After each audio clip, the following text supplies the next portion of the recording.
Maya Turner stood at the entrance of Harbor Point Cafe with exactly $1.07 in her palm. The coins felt heavier than they should have.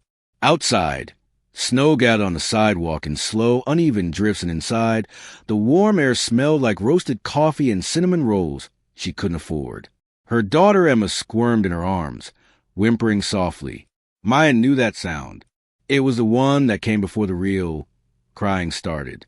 She scanned the menu board above the counter, doing the math in her head, even though she already knew the answer. A plain bagel, maybe a small black coffee. That was it. That was all she had left after the rent check cleared and the utility bill took everything else. Emma let out a louder cry, and a woman at the nearest table glanced over with a look that wasn't unkind, just uncomfortable. Maya felt her face flush. She bounced Emma gently and whispered that it was okay, that they'd eat soon, even though she wasn't sure if that was true. She stepped toward the counter, then hesitated. Maybe she should just leave. Maybe she should walk back out into the cold and wait until tonight, when Emma was asleep, and wouldn't notice her mother skipping another meal.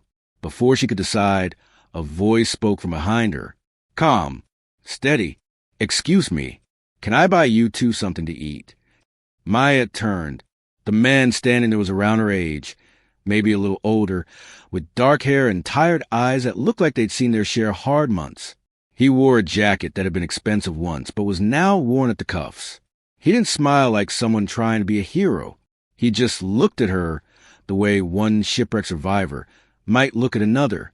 Maya shook her head quickly. No, thank you. We're fine. You don't look fine, he said gently. Neither did I a year ago. Emma cried louder, and Maya felt her throat tighten. She didn't want pity. She didn't want to be someone people whispered about later. But Emma's cry cut through every bit of pride she had left, and when the man gestured toward a table near the window, she nodded. His name was Ethan Reyes. He ordered 2 sandwiches, a bowl of soup, a fruit cup for Emma, and a large coffee for Maya, without asking what she wanted. When the food came, Maya fed Emma first, breaking off small pieces of bread and watching her daughter's face relax as she chewed. Only then did Maya pick up her own sandwich. She ate slowly, trying not to let him see how hungry she really was. Ethan didn't ask the questions people usually asked. He didn't say, "What happened?" or "Where's the father?" He just talked about himself, about how 2 years ago he'd been running a digital marketing firm with 3 employees and a downtown office. Then a client sued him over a miscommunication. Legal fees buried him, and his business collapsed in under 6 months. He'd spent a year working part-time gigs and sleeping on a friend's couch before he finally clawed his way into starting over. Maya listened, and for the first time in weeks, she didn't feel invisible. When he finally asked about her, she told him the short version. She'd been a graphic designer once. Freelance, mostly small projects. Then she got pregnant, and the father left before Emma was born. Her mom helped for a while, but she passed away last spring. After that, everything just unraveled. The client work dried up. The savings ran out. She'd applied to dozens of jobs, but nobody wanted someone with a 2-year gap on their resume and a toddler who got sick at daycare twice a month. Ethan set down his coffee and looked at her for a long moment. "Do you still have your portfolio?" Maya blinked. "I think so. On an old laptop." "Why?" "Because I'm trying to rebuild something," he said. "And I could use someone who knows design.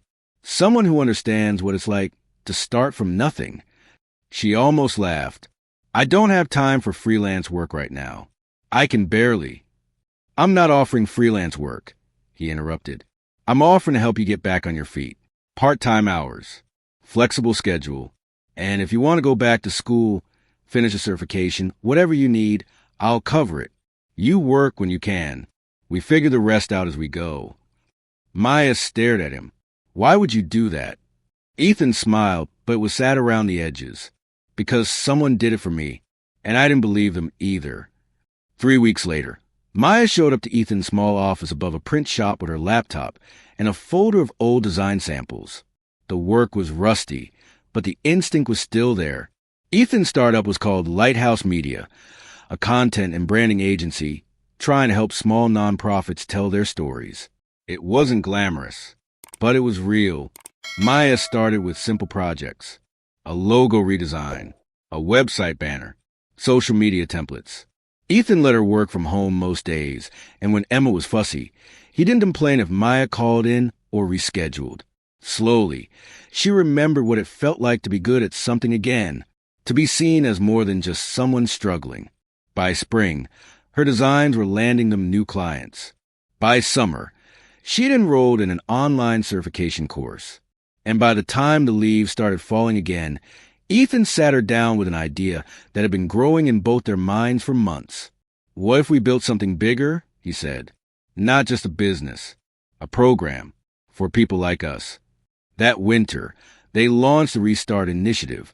It was simple in concept but enormous in heart. They partnered with local colleges, job training centers, and businesses willing to offer flexible opportunities to parents and individuals who'd lost their careers due to illness, grief, or financial collapse. They provided stipends, mentorship, child care assistance, and most importantly, belief. Maya became the director.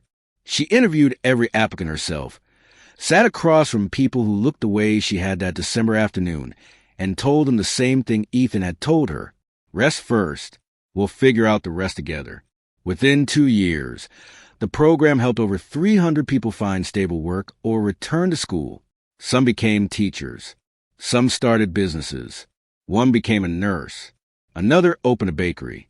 And every December, on the anniversary of that day, Maya walked into Harbor Point Cafe with Emma, now older, and braided her own hair in the mornings. They ordered 2 sandwiches, a bowl of soup, and a fruit cup. Then Maya looked around the room until she saw someone sitting alone, staring at the menu like they were doing math in their head. She walked over, sat down, and said the words that had saved her life. "Can I buy you something to eat?" Most of them said no at first, just like she had. But Maya didn't leave. She stayed. She listened. And when they finally said yes, she ordered extra. Then she told them about the program, about second chances, and about a man who once sat across from her and offered hope when she had none left. Ethan still ran Lighthouse Media, but he spent half his time now working with the initiative. He and Maya weren't partners in a romantic sense, though people often assumed they were. They were something deeper.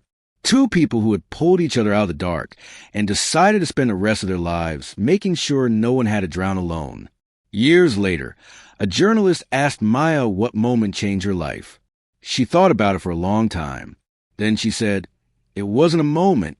It was a choice someone made to see me when I felt invisible.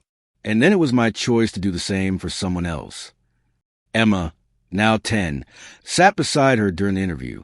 When the journalist left, she looked up at her mother and asked, "Do you think we'll go to the cafe this December?" Maya smiled and brushed her daughter's hair back. "We go every December, sweetheart." "I know," Emma said, "but this time, can I be the one who asks?" Maya felt her chest tighten in the best way. She nodded, because kindness, real kindness, isn't something you receive and forget. It's something you carry forward. And sometimes all it takes to change a life is someone willing to sit down by a meal and say the words that matter most. "You're not alone. Let's start over. Together,